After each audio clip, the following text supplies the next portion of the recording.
Contai cooperative ব্যাংকের আমাদের যে 11 জন ডেলিগেট জয়ী হয়ে এসেছেন ওনাদেরকে শ্রদ্ধা এবং কৃতজ্ঞতা সবার মাধ্যমে আজকে উপস্থিত আছেন আমাদের এই সভার সভাপতি, আমাদের মধ্যে উপস্থিত আছেন পশ্চিমবঙ্গ সরকার তৃণমূল কংগ্রেসের পরিবহন মন্ত্রী সম্মানীয় স্নেহাশিস বাবু, উপস্থিত আছেন আমাদের জেলা সভাপতি পীযূষ কান্তি পণ্ডা মহাশয়, উপস্থিত আছেন আমাদের জেলা সভাপতি জেলা চেয়ারম্যান তথা আমাদের নয়নের মণি আমাদের এগরার বিধানসভার বিধায়ক তরুণ কুমার মাইতি মহাশয়, আরও নেতৃত্ববৃন্দ উপস্থিত আছেন। আমরা সবার বক্তব্য শুনবো। নিশ্চয়ই আমাদের কাছে খুব টাইম কম আছে, সংক্ষিপ্ত আকারে আমি দু একটা কথা তুলে ধরছি।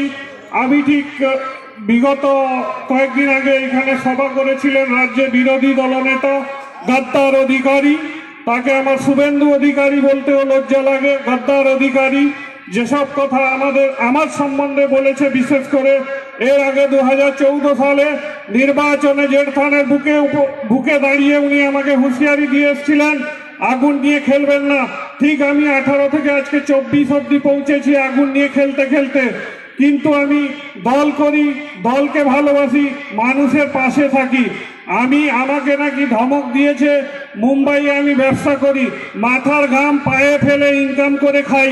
গদ্দার অধিকারীর মতো খবর কাগজে মুড়ে টাকা নিয়ে আমি আমার সংসার গাড়ি আমি বাহিনী নিয়ে ঘুরি না। আমি শ্রম করি মুম্বাইয়ের বুকে।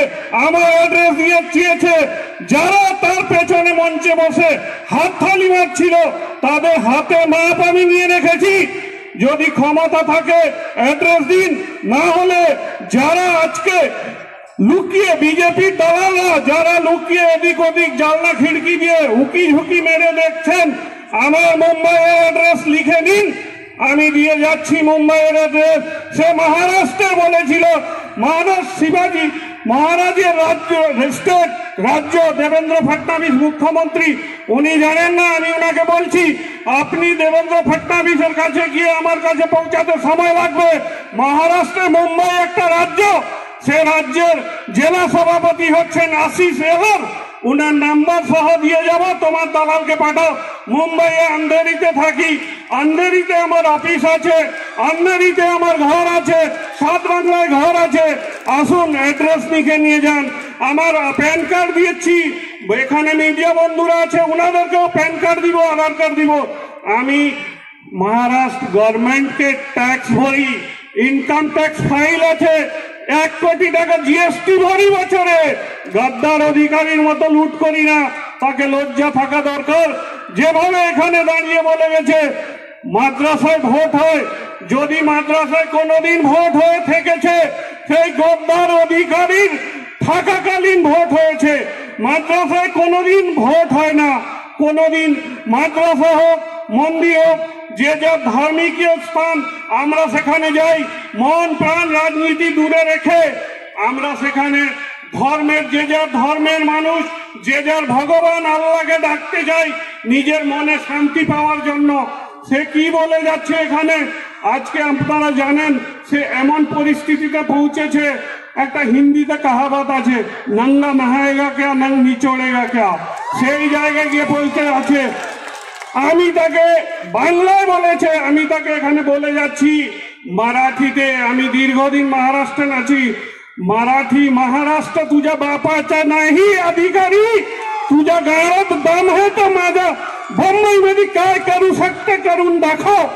तुझ्या मी चॅलेंज करते तुला, मी आज इथून আজকে যেখান থেকে দাঁড়িয়ে আমাকে চ্যালেঞ্জ দিয়েছিল তাকে আমি চ্যালেঞ্জ করছি।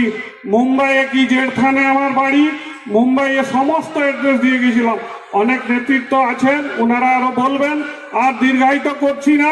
যারা বলছেন একটা ছোট্ট কথা বলে শেষ করব। আমি আমাদের এই এগরার বিগত দিনে তৃণমূল থেকে লুটে ফুটে খেয়ে হিষ্টপিষ্ট হয়েছে শঙ্কর বেরা, নাম নিয়ে বলছি। সেদিন পাবলিক তোমাকে যে কুকুরের মতো ছুটাচ্ছিল, সেখানে যদি এই আইব খান না থাকতো তোমাকে আজকে রক্ত নয়, তোমাকে কোথায় অ্যাডমিট থাকতে হতো সেটা তুমি বুঝতে। কোলে আগলে নিয়ে গিয়ে যাতে জনতার মাঝখানে তার অবস্থা খারাপ না হয়ে যায়, কোলে আগলে নিয়ে গিয়ে তার গাড়িতে তুলে সুষ্ঠুভাবে তাকে পাঠিয়ে দিয়েছি। আইয়ুব খান দায়িত্ব নিয়ে বলছি, আমরা জঙ্গি নয়, আমরা মানুষের জনগণের সেবা করি, জনগণকে ভালোবাসি মন প্রাণ দিয়ে। আমরা রাজনীতিতে কোনো ধর্মের রুটি শেখার চেষ্টা করি না, সবাইকে নিয়ে একসঙ্গে চলি।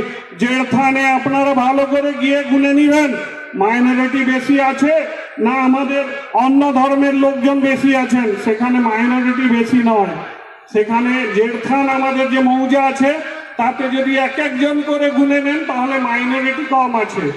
আসলে এসব জানা নেই, সেই জন্য ভুলভাল বক্তব্য দিচ্ছেন। আগামী দিনে তার নিশ্চয়ই উনাকে আরো আমরা জবাব দেব।